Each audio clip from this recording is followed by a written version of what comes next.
Good evening, everybody. I'm thrilled to see all of you here tonight.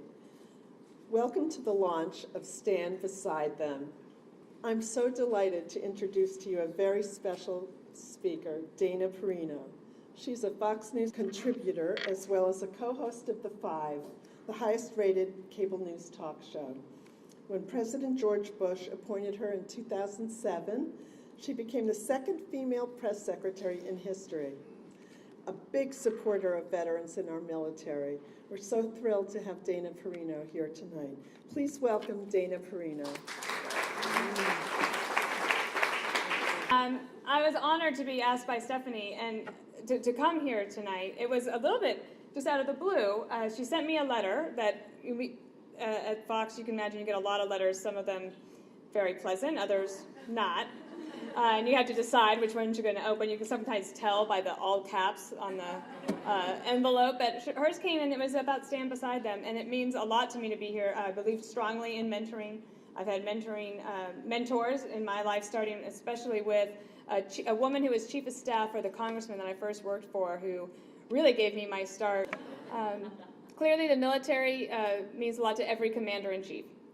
In particular for President George W. Bush after 9/11, that bond between him and the military was so strong that even today, in fact, I think it was just a month ago, President Bush did his annual Wounded Warrior Ride, where they do 100K, Peter? I think 100K at his ranch for Wounded Warriors. This is not an easy bicycle race, and of course, nobody gets in front of the president. He's a highly competitive guy. But he loves to have them there. The Freedom Institute, which he just opened in Dallas, one of the 4 pillars is dedicated to veterans and focusing on helping them when they come back, which is what you all are doing here.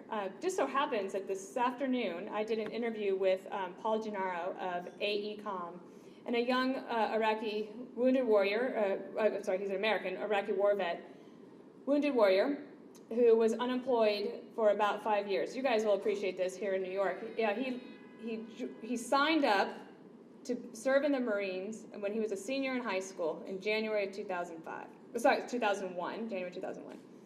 Boot camp was to start September 17th, 2001. Everybody that he was there with was from New York, and I asked him about what the camaraderie was like at the time, and they had to do all their training. They didn't know what was going to happen, where they might end up.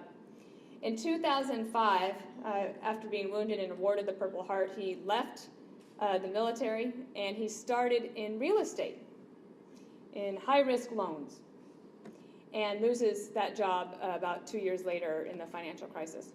And for the last 5 years, he's sort of bumped around. He did some off-Broadway construction. He worked at a meatpacking plant.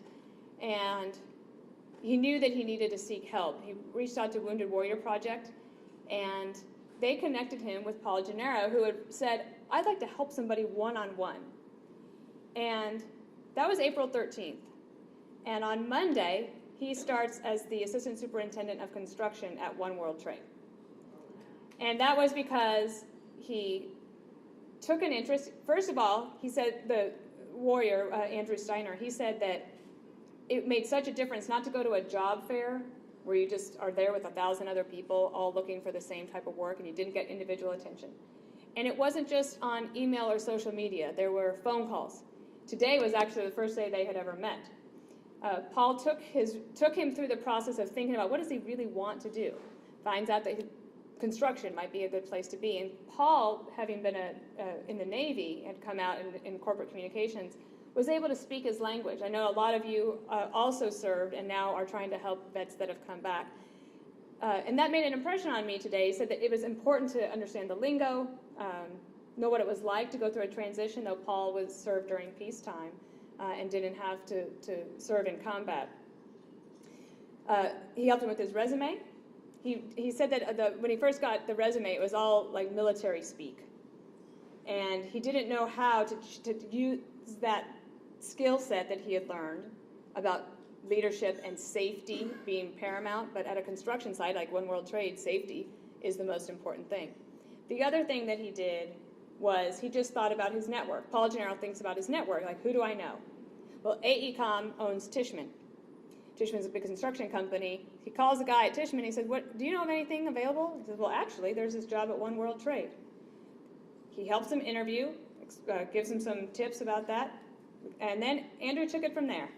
And he got the job and starts it on Monday. And then he really then gets to get on with his life as well, because full employment is so important to then establishing really good personal relationships, which can also be difficult when you come back. So I was touched today about what a difference one person can make. But then collectively, what you guys are doing is, you probably won't even know the impact that you'll have over the years. But I will tell you, I could see it in his eyes how much he appreciated it. And so I'm honored to be here tonight. And when I left the White House in January of 2009, on that last day, my husband and I were leaving for this trip to South Africa. And I leaned my head back against the seat and I said, nothing I do for the rest of my life will ever be that hard. And that is true, but it pales in comparison to what our veterans did, and I salute you and thank you for all you're doing to help them. Good night.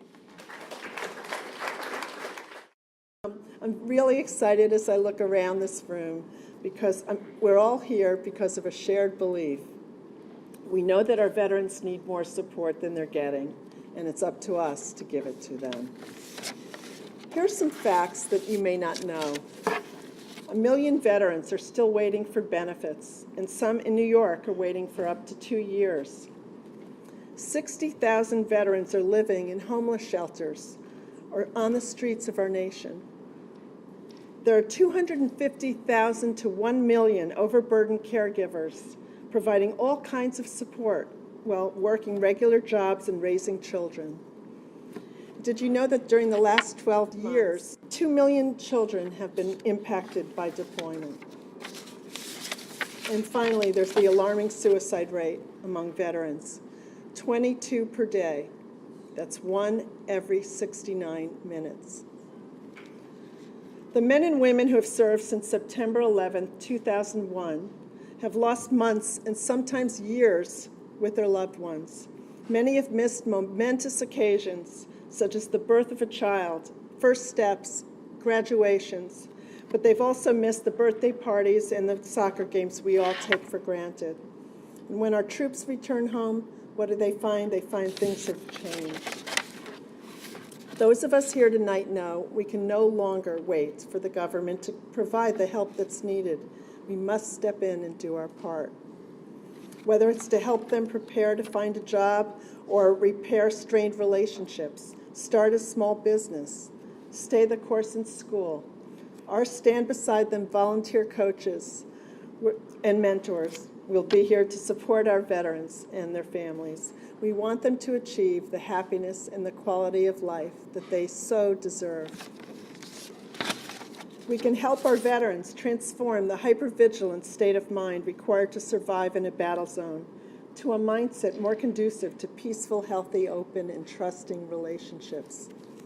We can help the spouses and caregivers cope with and reduce some of the burdens that can be so stressful. And we can help veterans who are stuck, overwhelmed, or sliding into depression. Through coaching, Stand Beside Them helps veterans achieve their goals. We have some of the most experienced, dedicated, and qualified coaches in the country. Coaches who have been certified by highly esteemed coaching schools like NYU and Columbia and the Institute for Professional Excellence in Coaching. Several teach and hold doctorates in psychology and related fields. Many of our veteran mentors are business leaders, but all of our coaches and our mentors, they're determined to help our veterans and their families adjust to the unavoidable changes that occurred during deployment. Today, through the magic of Skype or FaceTime, veterans are able to receive one-on-one coaching without having to travel long distances or to obtain childcare. If a computer and a Wi-Fi are not available, the coaching can take place by telephone.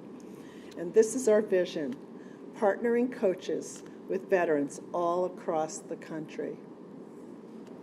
We are committed to ensuring no veteran should ever feel stuck, alone, or hopeless ever again. With the help of grants, corporations, foundations, and individuals like yourselves, we can transform this vision into reality. You may wonder why I care so deeply about our nation's veterans.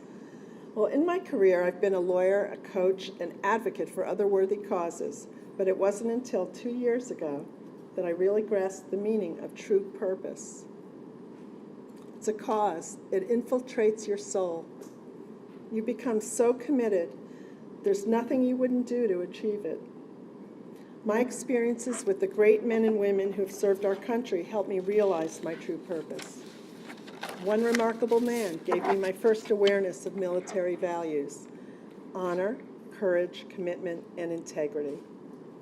Former Naval Commander Everett Alvarez Jr., second longest held POW in the Vietnam War. He and I were colleagues at the Peace Corps in Washington. Everett's sense of humor and positive outlook on life after all he had been through never failed to inspire me. And since then, he worked as a deputy administrator at the VA for 6 years before forming his own consulting firm. And it's through our conversations I realized there's so much more we can all do to help. Many other veterans have helped us as we've worked towards this day with countless hours of advice and encouragement. People like retired Marine Sergeant Joe Pace, combat veteran with 3 deployments to Iraq, co-host of a radio show called Veterans Now. We're very lucky to have him as an advisor and a good friend. And of course, the phenomenal response from the coaching community to give back to our veterans is what propelled us here in the first place. But while I have the passion, this can't happen without you. We need your support to forge ahead to accomplish our mission for veterans. Now, there are pledge cards on the table for those of you who are able to contribute financially. You might also consider offering your services to stand beside them, or make yourselves available to help us spread the word. We've got to be in this together.